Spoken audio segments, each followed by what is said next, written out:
Oke, Assalamualaikum warahmatullahi wabarakatuh. Di sini saya akan menganalisis bahasa pidato dari Presiden Joko Widodo, yang mana tugas ini untuk memenuhi syarat tugas akhir mata kuliah Bahasa Indonesia. Sebelum itu, perkenalkan, nama saya Muhammad Irsad dengan NIM 172150444 dan saya mahasiswa semester 7 dari Universitas Bina Sarana Informatika Teknologi Informasi.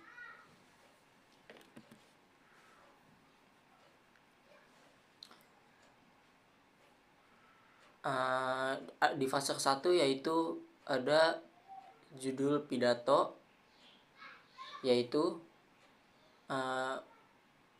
pidato kenegaraan HUT ke-78 RI. Nama tokoh yang saya analisis yaitu Bapak Presiden Insinyur Haji Joko Widodo. Tema pidatonya yaitu kemajuan Indonesia dan tantangan global. Waktu dan tempatnya yaitu tepatnya di tanggal 16 Agustus 2023 di gedung MPR DPR RI. Dan di sini saya mencantumkan link videonya. Videonya berasal dari YouTube. Bisa disalin dan copy paste aja.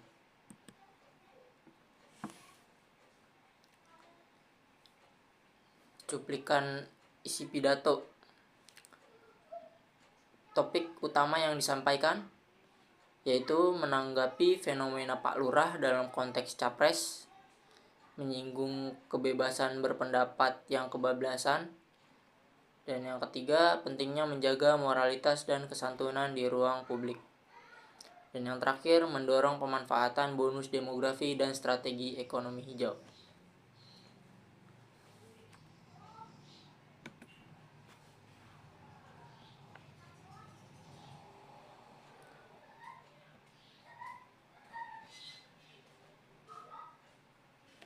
Dalam cuplikan pidato ini, Presiden Jokowi menyampaikan banyak hal yang bersifat penting dan strategis. Salah satunya adalah tanggapannya terhadap fenomena Pak Lurah, sebuah istilah yang digunakan oleh politisi dalam menunggu arahan pencalonan presiden dan wakil presiden. Presiden dengan santai mengatakan bahwa ia bukan lurah, melainkan Presiden Republik Indonesia. Pidato ini juga menyinggung tentang budaya santun yang mulai hilang, serta pentingnya menjaga moralitas di ruang publik. Jokowi menekankan bahwa Indonesia punya peluang besar untuk menjadi kekuatan ekonomi dunia, dan hal itu hanya bisa tercapai jika seluruh elemen bangsa bersatu, fokus, dan produktif. Ini adalah cuplikan dari video yang berdurasi 3 menit sampai 7 menit. Saya menganalisa video dari 3 menit sampai 7 menit.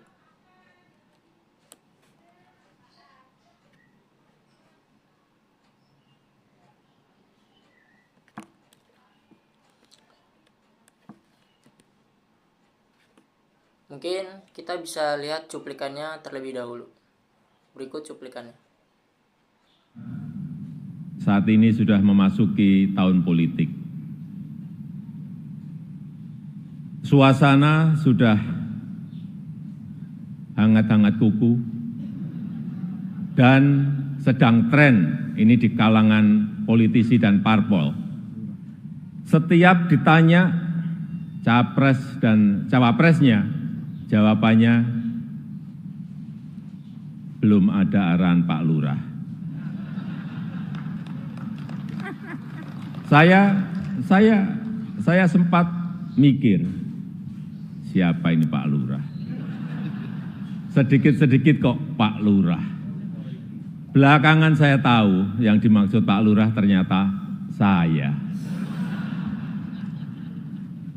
Ya, saya jawab saja, saya bukan lurah, Saya adalah Presiden Republik Indonesia. Ternyata Pak Lurah itu kode. Tapi perlu saya tegaskan, saya ini bukan ketua umum parpol, bukan ketua umum partai politik, bukan juga ketua koalisi partai. Dan sesuai ketentuan undang-undang, yang menentukan capres dan cawapres itu adalah partai politik dan koalisi partai politik. Jadi saya ingin mengatakan itu bukan wewenang saya, bukan wewenang Pak Lurah, bukan wewenang Pak Lurah. Sekali lagi, walaupun saya paham ini sudah menjadi nasib seorang presiden untuk dijadikan paten-patenan dalam bahasa Jawa, dijadikan alibi, dijadikan tameng, bahkan walau kampanye belum mulai, foto saya banyak dipasang di mana-mana. Ya, saya harus ngomong apa adanya. Saya ke provinsi A, ada. Ke kota B, ada. Ke kabupaten C, ada juga. Sampai ke tikungan-tikungan desa saya lihat, ada juga. Tapi bukan foto saya sendirian. Ada di sebelahnya bareng capres. Ya, saya kira menurut saya juga enggak apa-apa, boleh-boleh saja. Bapak Ibu yang saya muliakan, posisi presiden itu tidak senyaman yang dipersepsikan. Ada tanggung jawab besar yang harus diemban, banyak permasalahan rakyat yang harus diselesaikan. Dan dengan adanya media sosial seperti sekarang ini, apapun bisa disampaikan kepada presiden. Mulai dari masalah rakyat di pinggiran, sampai kemarahan, sampai ejekan, dan bahkan makian, dan fitnahan, bisa dengan mudah disampaikan dengan media sosial. Saya tahu ada yang mengatakan saya ini bodoh, pelongo-pelongo, tidak tahu apa-apa, Fir'aun, tolol. Ya enggak apa-apa. Sebagai pribadi saya menerima saja. Tapi yang membuat saya sedih, budaya santun dan budaya dan budi pekerti luhur. Itu dia cuplikan dari video yang saya kompilasi dari yang saya potong dari 3 menit ke 7 menit agar tidak terlalu panjang. Dan di slide berikutnya yaitu saya ingin menganalisis yang ke-1, yaitu struktur bahasa yang digunakan Pak Jokowi. Pak Jokowi menggunakan bahasa yang formal dan baku. Kalimatnya sangat tersusun rapi sesuai kaidah PUEBI. Dan yang terakhir, transisi antar topik jelas dan terstruktur. Nah, di slide ini dari struktur bahasa pidato ini disampaikan dengan menggunakan bahasa Indonesia yang baik dan benar. Kalimat-kalimatnya efektif dan lugas serta mengikuti kaidah tata bahasa sesuai pedoman umum ejaan bahasa Indonesia. Transisi antar topik yang berjalan dengan rapi, dari pembukaan, tanggapan sosial, hingga strategi pembangunan.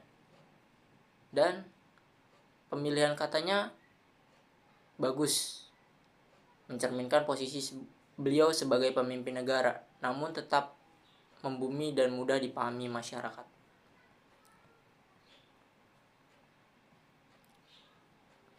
Di slide berikutnya yaitu analisis yang kedua. Gaya retoris. Gaya retoris yang dipakai oleh Bapak Jokowi ini metafora, ringan. Contoh seperti Pak Lurah. Humoris, politis, tetap sopan. Dan kritik sosial disampaikan tanpa kebencian sama sekali. Pidato ini juga menarik dari segi retorika. Presiden menggunakan humor dan metafora ringan seperti menyebut dirinya Pak Lurah sebagai respon terhadap sindiran politik. Gaya penyampaian seperti ini kedekatan dengan masyarakat tanpa kehilangan wibawa sebagai pemimpin. Retorika juga digunakan untuk membangun rasa optimisme, terutama saat beliau berbicara tentang masa depan Indonesia menuju 2045 sebagai Indonesia emas. Dan di slide berikutnya, analisis yang ketiga yaitu kesantunan dan etika dari Bapak Jokowi. Tidak mengandung ujaran kebencian, menanggapi kritik dengan tenang, mengedukasi publik untuk menjaga etika berbahasa. Itu sangat baik menurut saya. Di slide 6 ini, etika dalam berbahasa juga menjadi perhatian utama dalam pidato ini. Presiden Jokowi menyampaikan bahwa kebebasan berbicara jangan sampai digunakan untuk menyebarkan kebencian, ejekan, dan fitnah. Beliau menanggapi kritik keras seperti kata tolol, Firaun dengan sangat tenang, tanpa membalas secara emosional, melainkan mengajak publik untuk kembali ke budaya santun dan budi pekerti luhur. Ini menunjukkan sikap negarawan yang patut kita teladani.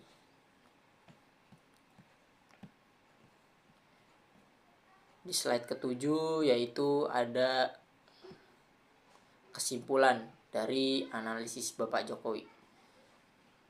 Kesimpulannya yaitu Bapak Jokowi sangat menggunakan